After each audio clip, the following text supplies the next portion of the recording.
illallah, la ilaha illallah, la ilaha illallah, la ilaha illallah, la ilaha illallah, la ilaha illallah, la ilaha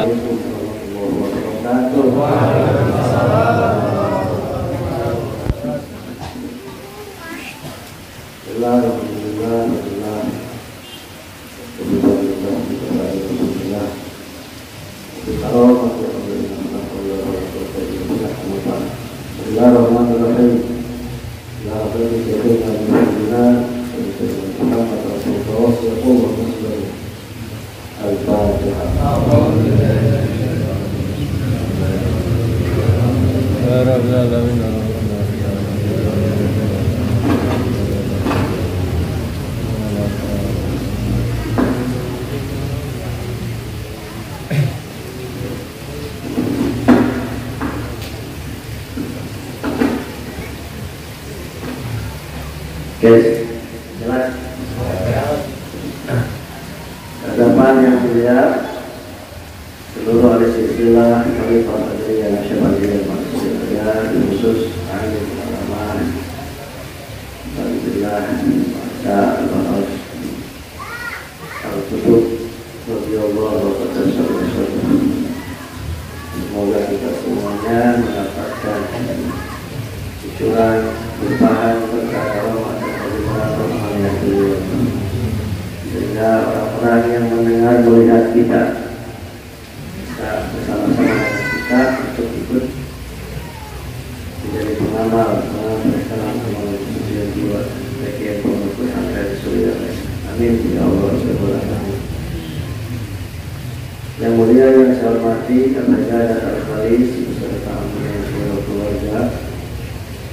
Hormati yang mulia Mukarramin, para wakil-wakil yang hadir pada sore hari ini yang tidak bisa saya sebut satu persatu. Dengan tidak membuka umat, semoga semuanya para petani, penanam pohon anti gempa, alutsistik diberikan kesabaran, kekuatan, pada keistiqomahan dalam mengemban tugas berat serta mulia. Amin ya Allah subhanahu wa ta'ala. Mukarramin, para kiai, sakti, para keluarga, semua manusia di seluruh dunia, jawab akhwat, hadirin dan hadirat, dan berbahagia. Bersyukur kepada Allah hari ini dengan bintang hujan kita dipilih oleh Allah, dipilih oleh guru kita, termasuk orang-orang yang beruntung bisa hadir di majelis yang mulia ini, di tempat yang mulia, sama orang-orang yang mulia. Dan saya yakin kalau tidak dipilih oleh Tuhan Syekh tidak bisa mungkin. Ini pilihan beliau, ini kehendak beliau. Alhamdulillah. Tuan akhwat yang saya hormati, sedikit sebelum memasuki apa yang saya sampaikan, saya terbesit tentang obrolan awal jagat di beberapa tempat menyampaikan sesuatu yang sama. Maksudnya saya harus menyampaikan hal ini. Pak Jagat tadi menyampaikan beberapa kalimat, sering menyampaikan bicara, masih saya menyampaikan bahwa yang bisa mengalahkan perintah tapi tidak termasuk pembangkangan hanya satu, yaitu adab. Saya ulangi, yang bisa mengalahkan perintah tapi tidak termasuk apa itu membangkang adalah hanya satu, yaitu adab. Seperti begini contohnya, sudah menjadi kebiasaan para sahabat ketika duduk di khalaq Rasulullah, ketika Rasul datang keluar dari rumah beliau, para sahabat semua berdiri menghormat Rasulullah. Rasul mengatakan, tapi sahabat diam untuk berdiri menolak perintah Rasul untuk duduk karena menjaga adab. Paham ya? Jadi yang bisa menolak perintah tapi bukan termasuk pembangkangan adalah nakal. Seperti lagi begini, terjadi oleh guru kita Tuan Syekh Abah Awas ketika beliau diutus syarahan untuk ngaji oleh Abah ke Malaysia, betul itu yang luar biasa.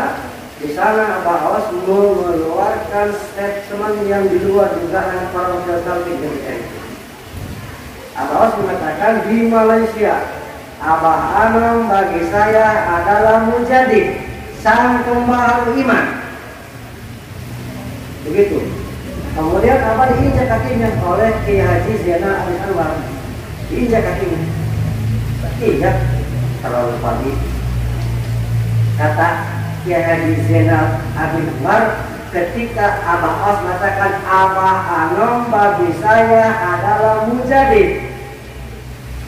Kiai ini terlalu pagi. Begitu. Beres pulang. Datang ke madrasah kuliah lagi. Seperti biasa, Abang sudah duduk bersih, Abang Ustaz. Dulu lagi. Abang sebutin, Os, kau harus paham betul? Jangan terlalu depan. Kiai Haji Zainal Abidin Anwar mengatakan terlalu pagi di Malaysia. Abah Anom di madrasah. Tolong hadapi, jangan terlalu depan. Abah Awas maju lagi sambil berbisik. Itu maka musim siapa? Mundur lagi.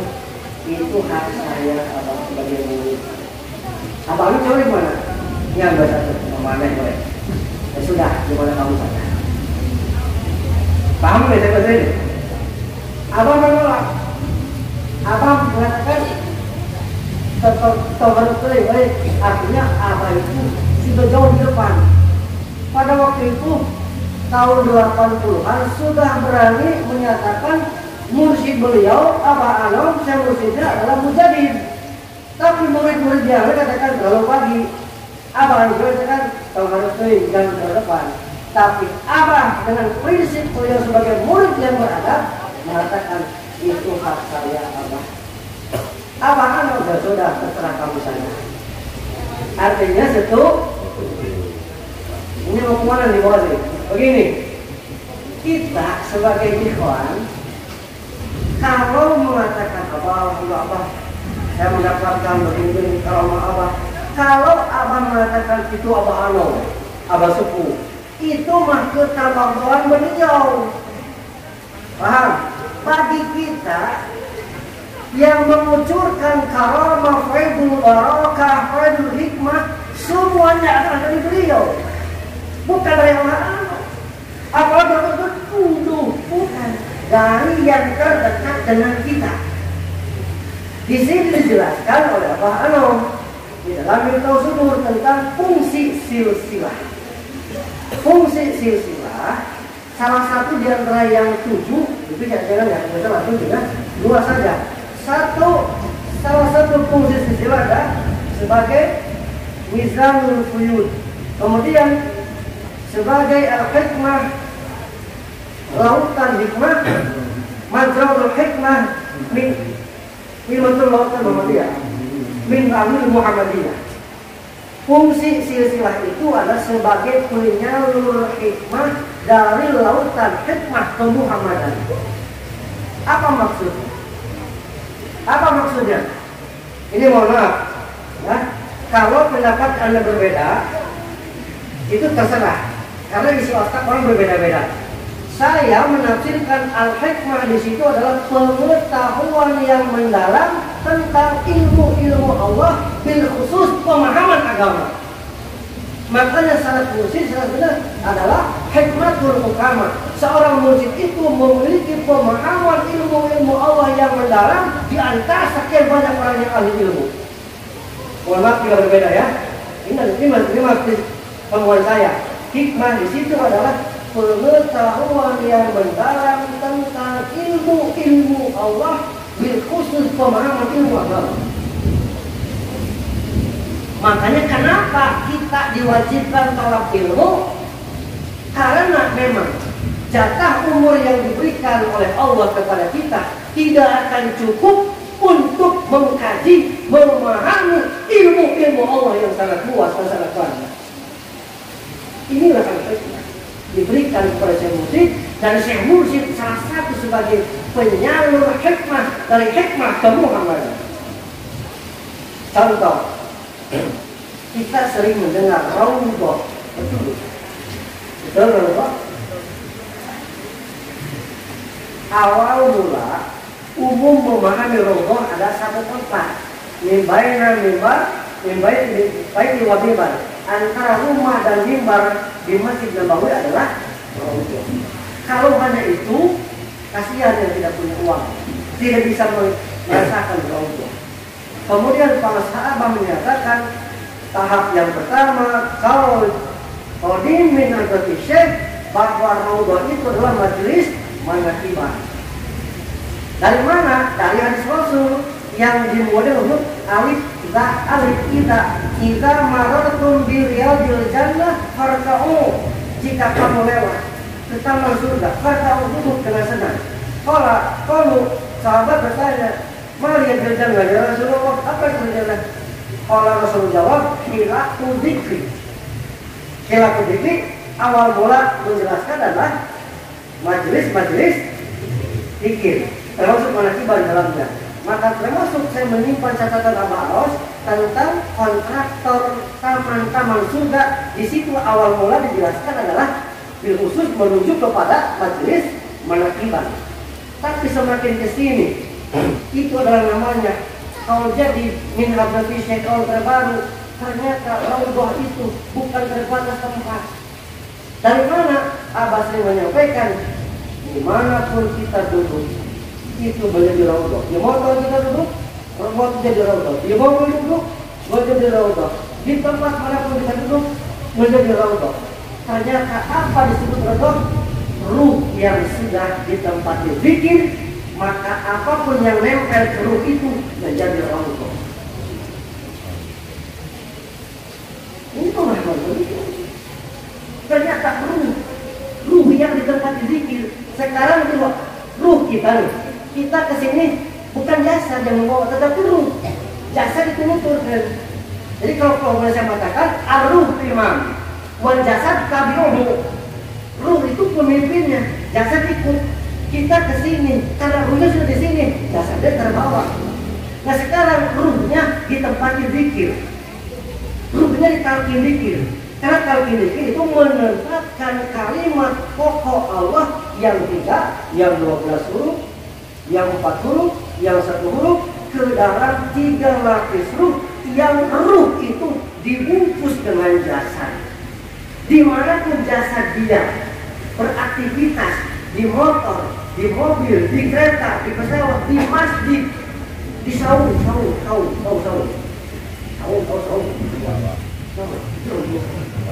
Apa kata-katanya saung itu? Parah dibuka. Ya begitulah. Itu bisa jadi raudhah ya itu sendiri. Apa yang menjadikan ruhnya ke tempat zikir? Kita tidak ucap, tapi dia ruh itu yang ini yang jalan. Katakanlah saat duduk itu menjadi raudhah. Itulah pemahaman yang sebelumnya tidak diketahui oleh siapapun betul-betul. Makanya seorang mursyid itu tidak membawa syariat baru, tetapi membawa syariat yang terbarukan. Insya Allah ini masalah. Nah, termasuk begini. Ketika kata apa? Kita mendapatkan satu kemuliaan, kita nonton karamah sebenarnya. Ketika kita lapor, Abah terima kasih, Abah telah memberikan pertolongan kepada saya. Yang mana kalau tidak ada pertolongan, Abah saya sudah tidak tahu dah sukses bagaimana. Kata Abah, bukan Abah, itu mah Abah ayo. Seperti itu ya. Pernah Bapak menilai Pak saya pernah begitu ya. Abah ayo gitu lah. Karena mustahil seorang wali Allah mengaku dirinya wali. Dan tidak boleh, haram seorang wali mengaku dirinya wali. Kalaupun ada ngaku wali itu mah wali daya, wali peka. Wali Allah tidak bisa, tidak berharap hukumnya. Wali kelas, mana wali kelasnya saya? Wali minta, mana wanitanya saya? Wali saya. Wali itu. Itu memang wali apa? Orang mengakui kalau misalnya begini, ada misalnya nih, ini oknum ada tidak oknum ya? Aduh terima kasih, inilah karomah Anda. Oh iya terus langsung karomah saya ya oknum. Berarti ngaku dirinya wali. Orang yang mendapat karomah adalah kalau mengakui. Oh iya karomah saya berarti mengaku dirinya. Oh mustahil apa anu pasti begitu ketawa kawan beliau. Tapi bagi kita, bagi saya hanya mencukupkan kepada Abah Al saja. Maka saya sering menyampaikan Bismillahirrahmanirrahim bi karamatihi wa syafatihi hak domir mewakili satu kepada Abah Al. Karena kalau Abah sepuh, Abah Anwar Kawat bukan bikaramatihi, tapi bikaramatihi. Betul ya? Ilmu ini. Saya kalau berdoa bagi orang-orang tertentu yang sudah paham.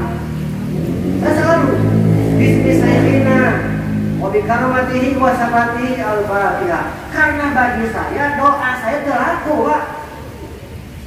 Doa saya di hadapan Allah tidak laku. Basyar minta di pojok. Doa saya tidak laku kecuali dengan bi itu wasilah. Makanya kenapa doa manakib pakai biha? Dimulai dari Allahumma bi asma'ikal husna wa bi asma'i nabiyyikal mustafa wa bi asma'i waliyika Abdul Qadir Mustafa. Tidak usah ditambah lagi yang lain. Disebut Syekh Abdul Qadir, semua wali terbawa di dalamnya, termasuk guru kita Abah. Jangan usah nanti disebut kalau mau sepuh nanti panjang. Itu kan doa sudah mendapatkan apa? Sudah hasil istihadi musonif yang pertama yang menyusun doa itu siapa? Abah Anu. Karena zaman sepuh namanya qadiran, belum seperti ini. Artinya walaupun saya tidak melihat langsung saya kasih mata, saya yakin ini susunan Abah Anu. Doa ini sudah Abah Anu. Yakin saya. Makanya dicukupkan dengan Syekh Abdul Qadir. Dan itu ada pertanyaan di zaman Abah Anu. Muridnya yang luar biasa, keilmuannya luar biasa. Beliau mengatakan, Abah, kenapa tidak diganti saja Tariqat Wafaiyah? Kata Abah, mau betul dari bawah sini. Kata Abah, namanya nggak usah diganti. Yang penting isinya juga sama. Kerja amalkan saja, kerjakan saja. Kalau mau Pak Abah Anu, namanya diganti sah. Tariqah Al-Wafaiyah misalnya, karena saya amal 1000 sah. Bisa. Termasuk Abah Anu kalau mau bisa. Tapi tidak usah ganti nama. Nama tetap saja. Kenapa? Tanda syukur.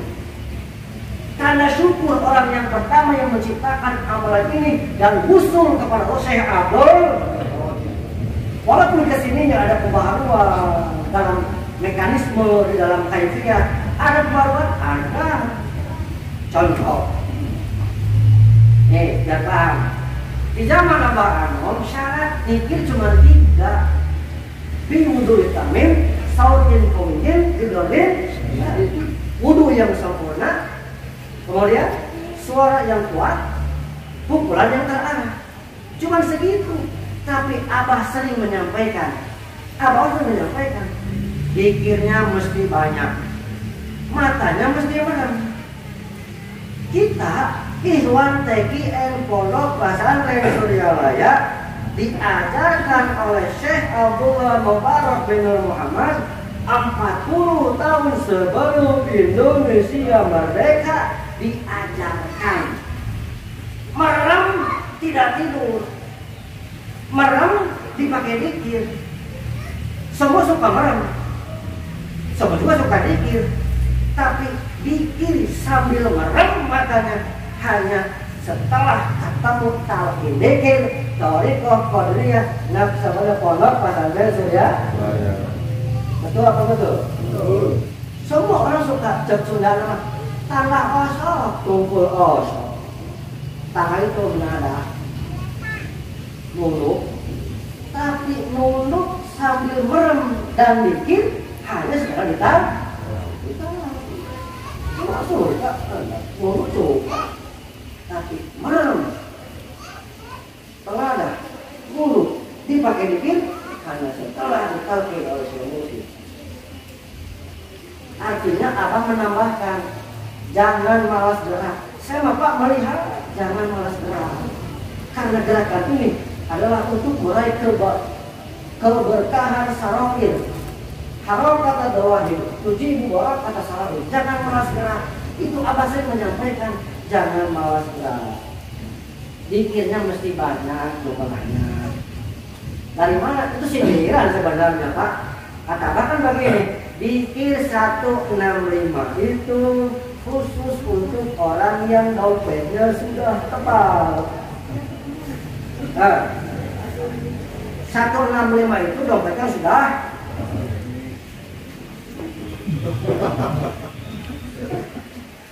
kalau dompetnya tipis jangan 165 aduh Aiman dikir dari belajar dikir tahun 2000 sekarang 2021 dikirnya 165 cukup jelas. Itu mah kecok, tau kecok nah baru nasinya itu pokoknya itu mah keber perbanyak jumlahnya. Karena Abah sering menyampaikan Abah mah 1 kali duduk 1111 perintah sebenarnya mah itu perintah sebenarnya. Ada syarat dikit ditambahkan dong. Kalau pasangnya gini lah, Abah itu gak dikit masih segitu. Kok tidak nyampe segitu? Itu ada. Tidak ada. Kalau mau walabdul khabariyah mau makna bisa itu sebenarnya. Lafaznya khobar, apa bercerita? Apa dikir 1100 bercerita lafaznya, tapi maksudnya perintah.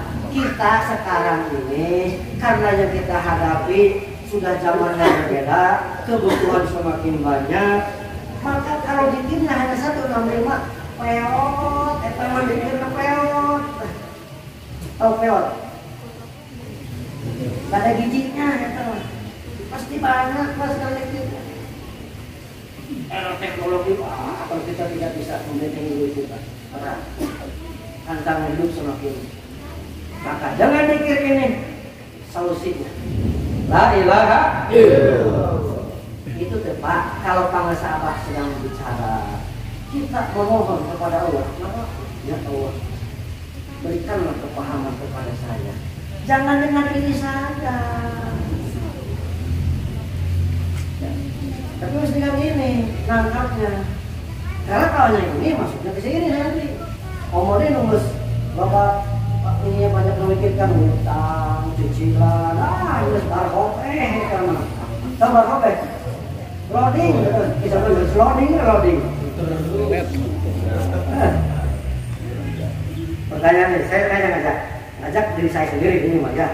Kira-kira yang hadir saja, saya hadir, siap sehari saja. Dalam 5 waktu ada 1 waktu untuk bikin 1000 saja, siap? Ya. Siap? Ya. Sebagian menjawab dan sebagian ragu-ragu. Ini kenapa?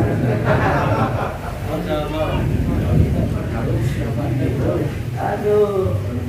Begini. Ini tips. Seorang atlet maraton, yang berapa ini? 5 menit lagi ya. Seorang atletik pelari maraton. Saya tanya, apakah ujuk-ujuk bahasa siapa? Tiba-tiba satu dengar tiba-tiba ujung-ujung langsung juga sekonyong-konyong misalkan dia. Pelari maraton, apakah ujung-ujung mampu lari 10 kilo? Tidak. Latihan dulu 1 kilometer dulu. Terus setelah lari 1 kilometer tidak ada masalah, napasnya masih panjang, tenaganya masih kuat, ditambah lagi naik 2 kilo. Terus sampai pada waktunya akan dilombakan lari 10 kilo, latihannya bukan 10 kilo, di atasnya. Seperti petinju, 12 ronde, 3 menit. 12 berapa? Setengah jam lah, 30 menit. Latihannya tidak setengah jam, bahkan bisa jadi 12 jam latihannya. Begitu maksudnya. Kalau pengen kuat dikir 1100, jangan cukup segitu dikirnya, ditambah. Kenapa segitu? Porsi apa itu Mas 1100? Kita memulih Pak, dikirnya kopong. Tahu kopong? Kosong dikirnya, ingat apa? Ini nggak ingat cicilan. Itu banyak cakap. Makanya mesti ditambah porsinya supaya untuk mengcover kopongnya itu berapa. Itu perlu dilatih Pak, tidak dilatih tidak bisa. Dan mesti tahu strategi. Ini kira-kira kita mau banyak nih. Jangan kena gapor, jangan kena jalan Pak. Antar saja diimbangi. Jangan pertama,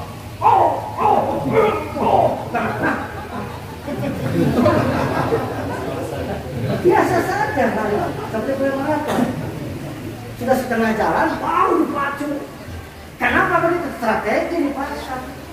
Kalau ingin dikit banyak, tenaganya jangan keluar dari awal, jangan. Beda kalau dikira cuma 200, 300, silakan ada pol. Apa itu mah? Ini kalau sudah mau dikirim buat, jangan ditarik dari awal. Gak akan kuat kan tengah-tengah sudah loyok nanti di tengah-tengah. Caranya jangan. Ini penting Pak. Pengetahuan itu sangat penting. Kenapa? Saya uji coba Pak. Saya ngomong hasil uji coba, bukan teori Pak. Uji coba saya. 1 jam berapa ribu saya kuat. Dicoba. Kita ngelobaan latihan mah, jangan lobaan mah dan sama. Ada orang teh, era udah menunjukkan sendirian, coba sendirian. Latih. 8 jam kuat. Ya. Ngomong di tukang gawe. Tahu cara Pak, tahu konsep itu. Dikit banyak itu tidak bisa langsung naik dari awal. Takkan dengan jalan. Ya, saya mengajak kepada saya satu waktu diprogramkan saja, satu waktu dulu saja. Kalau belum sanggup, satu waktu saja. Ya, pikir 1100 diprogramkan sejak sekarang. Ya, kita berubah sejak sekarang. 1100 kebanyakan 1100. Saya tanya, duit 1000 kecil apa besar? Ibu, 1000 kecil apa besar? Dapat apa 1000? Bensin 1. Masako 1 ya. Sekarang pertanyaannya, dikir 1000 banyak apa sedikit? Kebutuhan banyak apa sedikit? Kan licik ente mah. Kebutuhan banyak ingin dicukupi, tapi dikit ingin sedikit kan licik. Kata Pangersa, kalau banyak kebutuhan, dikir juga mesti berbicara banyak ya terserah, Anda yang tahu. Saya nggak tahu kebutuhan Anda yang tahu, silakan sebanyak-banyak. Karena konsep dikron kasiro, maaf ini saya sudah sama Pak Jagat baik bagaimana konteks dari kalimat dikron kasiro itu merujuk kepada kerjaan. Karena kalau di kopi tidak ada jumlah hitungan, ini sudah jumlah hitungan ini. Apa katakan dikirnya yang banyak, dikirnya yang jumlah ditambah, berarti jumlah dikir dikerjakan. Semakin banyak jumlah dikerjaannya, akan semakin menguatkan dikir yang di dalam. Nanti ada akan Allah buka pemahaman seperti itu insya Allah. Yakin itu. Ya, aman ya Bapak. Nah, sudah. Terima kasih untuk bermanfaat. Senang, di sini senang, saya senang, bahagia. Semoga Allah kabul ijabah segala hajat kita. Semoga kaya raya, kaya harta, kaya ibu, kaya aman, kaya uang, supaya bisa sedekah gede, guru, bisa manakiban istiqomah setiap bulan, bisa bawa orang untuk manakiban. Rahmat agung masyarakat, bismillahirrahmanirrahim, musyrina, rahmatihi wa syafatihi al-Fatihah.